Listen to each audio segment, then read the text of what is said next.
Olá amigos, olá estudantes, sejam todos bem-vindos aqui no meu canal.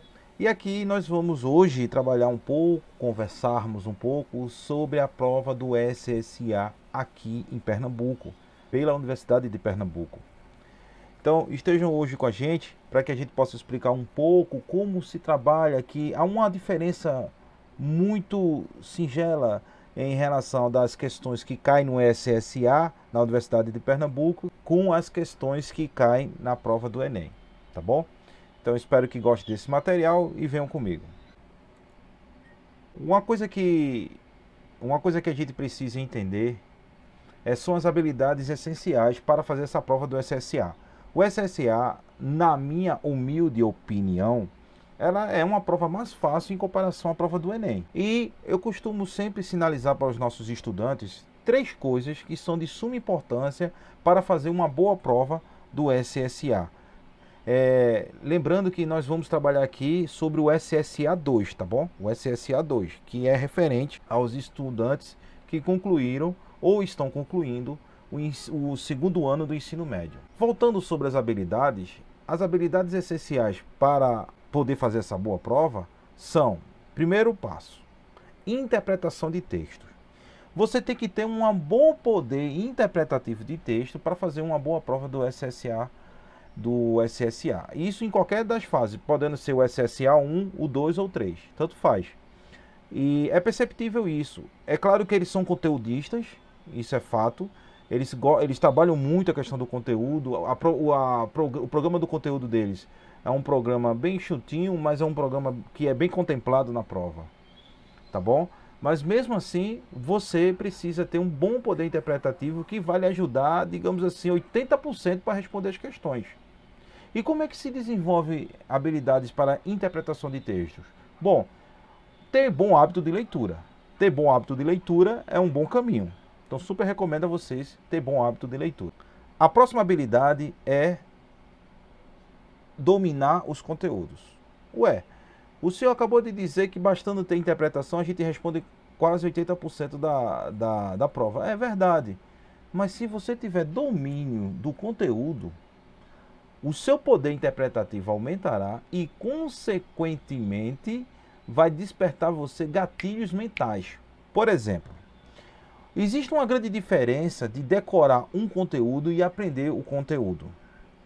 Se eu estou fazendo a prova do SSA, aí cai um conteúdo que eu dei lá no início do ano letivo do ano passado. Justamente, se você, naquele momento inicial, você estudou para aprender ao invés de decorar, o seu cérebro já registrou esse aprendizado.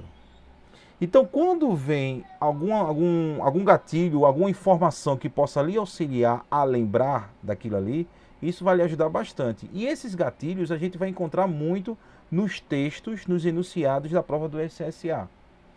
Tá bom? Então, dominar os conteúdos ajuda bastante isso, inclusive na lembrança. E quando se fala dominar conteúdo, entendam, não é decoreba, é aprender o conteúdo. E claro, tranquilidade. Fiquem tranquilos. Mantenham a paz interior, vão relaxado, evitem estudar de maneira exaustiva nas vésperas da prova. Façam uma prova com muita tranquilidade. Eu acredito assim, queridos alunos.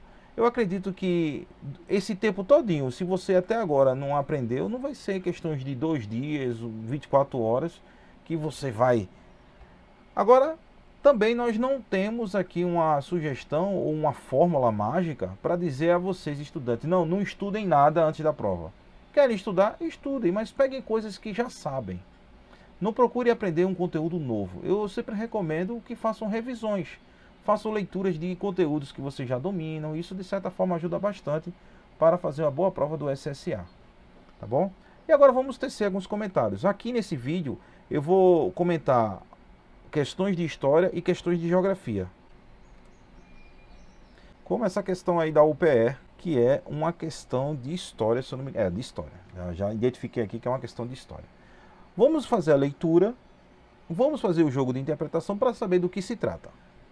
Acompanhe comigo. Durante a segunda metade do século XIX, o Brasil viveu um período extremamente turbulento em sua história. Então, observe, segunda metade do século XIX. Anota isso aí. Segunda metade do século XIX, eu já consigo identificar aí o famoso segundo reinado.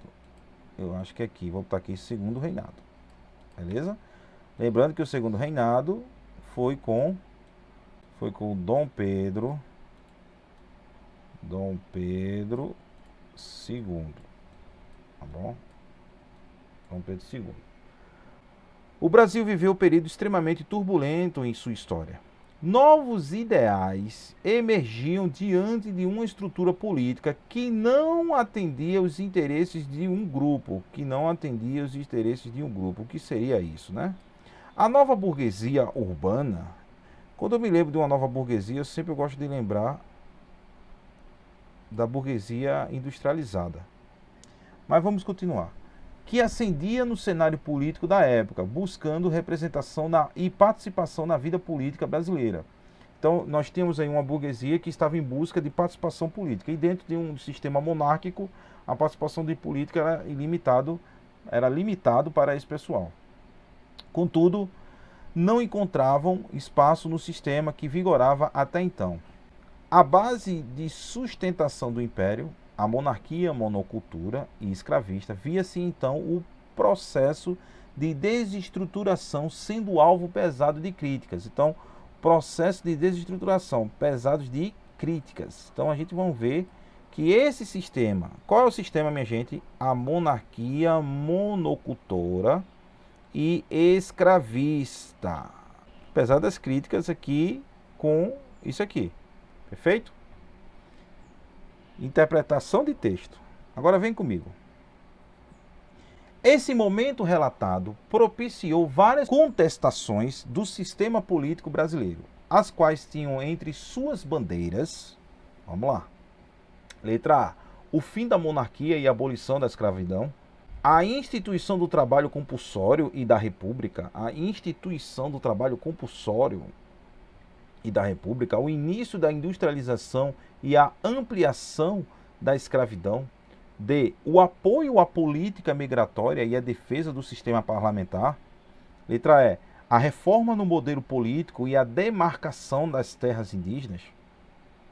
Vou contar até 5 para que vocês possam entender, estudar, pode voltar lá enunciado para poder marcar essa questão. Pense um pouquinho.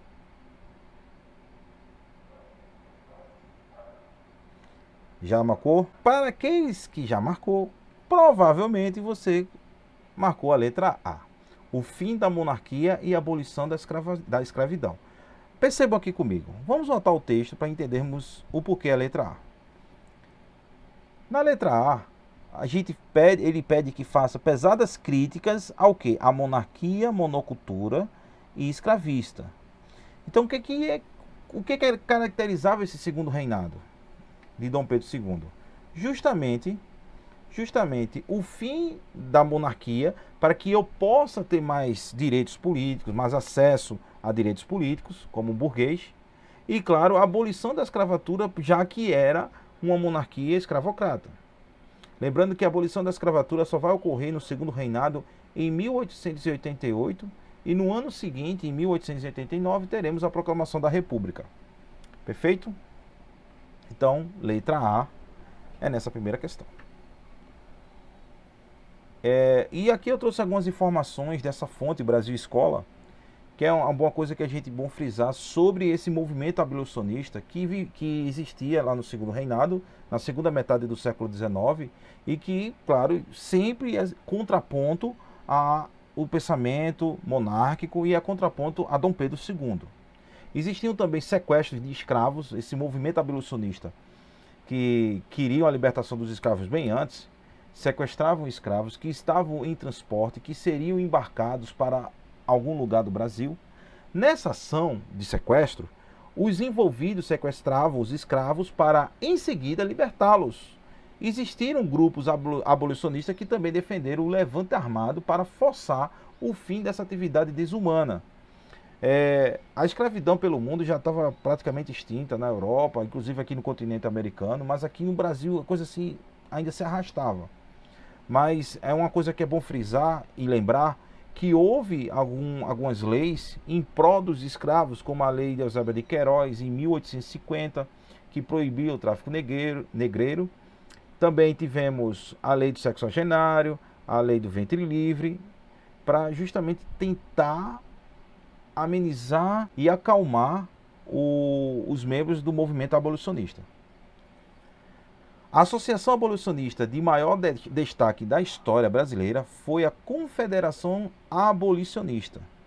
Esse grupo foi criado por José do Patrocínio e André Rebouças em 1883 e defendia uma abolição irrestrita e imediata, sem indenização para os senhores de escravos. É uma coisa que a gente vai sempre ser discutido, porque havia essa questão da abolição, mas os donos dos escravos queriam ser indenizados. Então, ficou esse impasse gritante entre o rei e os senhores do café. Por isso que quando houve a abolição da escravatura, meio que Dom Pedro II ficou sem apoio daqueles que conduziam a economia no Brasil na época, que eram os cafeicultores. Vamos para o próximo. Isso aí é uma questão de geografia e uma curiosidade. Quando se trata de questões de geografia, é muito comum trazer questões voltadas à nossa geografia. A geografia do Nordeste, a geografia de Pernambuco. É ímpar.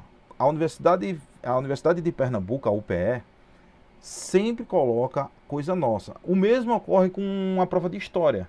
Sempre algo nosso, sempre alguma coisa próxima da gente. Quando, por exemplo, pré-história, geralmente a pré-história aqui do Nordeste, aqui em Pernambuco. Quando se vai falar de geografia também, nessa mesma perspectiva, não esquecer. Vamos lá comigo. Em maio de 2017, isso é uma notícia, tá? Em maio de 2017, uma parte do estado de Pernambuco foi duramente atingida por fortes aguaceiros que fizeram transbordar, inclusive, rios sazonais intermitentes. Conforme noticiou o Jornal Diário de Pernambuco, em Caruaru, 2 casas foram soterradas após o deslizamento de uma barreira, mas ninguém ficou ferido. Por volta das 19 horas, um carro que transportava 5 pessoas foi arrastado pela correnteza de um riacho, no bairro Caiuca. 4 ocupantes do veículo conseguiram sair com rapidez. Uma mulher teve que ser resgatada por moradores. Diversas ruas da cidade ficaram alagadas. Segundo a assessoria de comunicação do Corpo de Bombeiros, a corporação foi acionada em Caruaru e cidades vizinhas para realizar o resgate de pessoas ilhadas em suas comunidades. Bom, a notícia, como a gente já pode perceber, ela se passa na cidade de Caruaru. Se passa na cidade de Caruaru. Apesar de falar aqui de cidades vizinhas, etc., Caruaru é a chave daqui do texto. Caruaru. Por quê? Olha só o que diz aqui. Os fatos narrados na notícia verificam-se na mesorregião indicada no mapa pelo número. É a mesorregião que pertence à cidade de Caruaru. E aqui nós temos as divisões das mesorregiões de Pernambuco. E, como coloca aí na pergunta, os fatos narrados na notícia verificam-se na mesorregião indicada no mapa. Bom, se fala de Caruaru, é claro que é no mapa essa mesorregião aqui, que é o número 3. Então, logo, letra C. Professor, por quê? Eu não entendi direito. Uma coisa que você, como eu falei anteriormente, você tem que ter domínio do conteúdo também um pouco. E nada melhor do que você conhecer o mapa de Pernambuco. Então nós temos aí o mapa de Pernambuco. Sabemos que Caruaru fica nessa região aqui, tá certo? Aqui é a cidade de Caruaru. E o nosso estado é dividido por diversas mesorregiões, como, por exemplo, a região do Sertão Pernambucano, do São Francisco, o Agreste, a Mata Pernambucana, a Metropolitana do Recife, que é a região metropolitana do Recife, que a gente conhece super bem. Temos também, além dessas mesorregiões, temos as micro-regiões, como Araripina, Salgueiro, Pajeú, Sertão do Moxodó. É isso. Vocês têm que ter essa dominação de, pelo menos, da geografia, de micro-regiões, mesorregiões de Pernambuco. E Caruaru fica na Meso-Agreste Pernambucana, ou seja, no Agreste Pernambucano. E dentro de uma perspectiva de micro-regiões, está localizada no Vale do Ipojuca. Vale do Ipojuca, que é essa região que vocês estão vendo aqui. Que é essa opção que vocês estão vendo aqui no ponteiro. Aqui, ó, essa região aqui. Perfeito? Vamos para o próximo? Aqui é uma questão de história agora. Leia o texto. Essa foi do SSA de 2020. Foi o último SSA 2. Esta é a ocasião, ó pernambucanos. Então a gente já percebe, já no primeiro verso do texto, uma evocação. Esta é a ocasião, ó pernambucanos, de mostrar que somos livres e somos fortes. Melhor é pela pátria sofrer 1000 mortes, que ser escravos de déspotas tiranos. Basta de ferro sofrer, basta de enganos, vinguemos a pátria. Vinguemos a pátria, então evocar a pátria. Então nós já percebemos aí uma vontade de tornar a região independente. Unamos as sortes, perca-se fazendas, vidas e consortes. Morram os déspotas, fiquemos ufanos. Temos Bahia, Ceará e Maranhão, que podemos dispor à nossa vontade, quebre-se do soberano o cruel grilhão. Extinga-se do Brasil a majestade, basta de servilismo, basta de opressão, viva a república, viva a liberdade. E para ajudar um pouco sobre essa parte da história de Pernambuco, eu vou colocar aqui na descrição deste vídeo alguns vídeos de nerdologia e de alguns que eu encontrei que falam muito sobre esse movimento rebelde, né? Vou espiar, rebelde, essa força que os pernambucanos têm de se libertar, de questionar. Pernambuco, pelo menos no século XVI, a primeira metade do século XVII, já estava numa grande ascensão econômica, era uma grande ascensão econômica naquela época. Nós éramos chamados de Leão do Norte. Leão do Norte. Na fonte desse texto é o poema anônimo, está no Arquivo Nacional no Rio de Janeiro, onde o nome do poema se diz Fundo Confederação do Equador. Então é um texto que se refere à Confederação do Equador. E a Confederação do Equador ele vai acontecer no primeiro reinado. Vai acontecer no governo de Dom Pedro I. Não é no Dom Pedro II. A gente trabalhou um texto agora há pouco sobre Dom Pedro II. Aqui é sobre Dom Pedro I. Perfeito? E o que foi a Confederação do Equador? Que nada mais é do que os pernambucanos, vou resumir aqui, tá, gente? Mas eu super recomendo assistir os vídeos que estão na descrição, que vão explicar melhor e mais aprofundado sobre a Confederação do Equador. Mas, resumindo, os pernambucanos estavam em busca de uma autonomia. Então, a Constituição de 1824, decretada por Dom Pedro I, era uma Constituição de um poder centralizador. E isso deixou muitos pernambucanos insatisfeitos, porque ficamos à mercê dos desejos de Dom Pedro I, diante de uma crise econômica a qual já vivíamos. Lembrando que Pernambuco já passou pela Revolução de 1817, que transformou esse estado aqui como estado independente, tá bom? Então, era esse movimento em contraponto ao poder imperialista de Dom Pedro I, esse poder centralizador regido lá na Constituição de 1824. E aí, nas alternativas, nós temos: tem-se como principal objetivo político defendido pelo movimento pernambucano. Qual seria? Vou dar 3 segundos, vocês dão pausa no vídeo, tentem marcar a alternativa e descubram. Já descobriram? Será que era fortalecimento da monarquia? Será que era intervencionismo nas províncias? Instituição de um Estado republicano? Implantação de uma tirania clássica? Ou introdução de um capitalismo de Estado? Bom, letra C, instituição de um Estado republicano. Resumindo um pouco sobre a Confederação do Equador, como se não bastasse sua situação desoladora, os pernambucanos sentir o peso do autoritarismo real quando Dom Pedro I, depois o então governador Manuel Carvalho Paz de Andrade. Então veja, Dom Pedro I, depois o governador Manuel Carvalho Paz de Andrade, e indicou um substituto para o cargo. Então nós percebemos aí uma espécie de intervencionismo do poder centralizador aqui em Pernambuco. E claro, essa intervenção ao depor Manuel de Carvalho e colocar ao seu gosto, inclusive quem ele coloca no lugar foi alguém que condenou muitos dos revolucionários da Revolução de 1817. Curioso que nessa época vai ser na Confederação do Equador que Frei Caneca vai ser executado. Frei Caneca, que foi perdoado na Revolução de 1817, ele vai ser executado agora depois da Confederação do Equador de 1824. Então a troca do governo seria o último episódio que antecedeu a formação do movimento que ficou conhecido como Confederação do Equador. Esse ganhou tal nome em razão de sua proximidade geográfica em uma linha do Equador. Por isso que tem esse nome, com uma linha do Equador. Por isso que tem esse nome, Confederação do Equador. E aqui nós temos, aqui vocês podem perceber a bandeira da Confederação e os estados envolvidos, como Ceará, Rio Grande do Norte, Paraíba e Pernambuco. A Confederação, que se iniciou com a ação de lideranças e populares pernambucanos, logo tomou corpo e conseguiu a adesão de outros estados do Nordeste.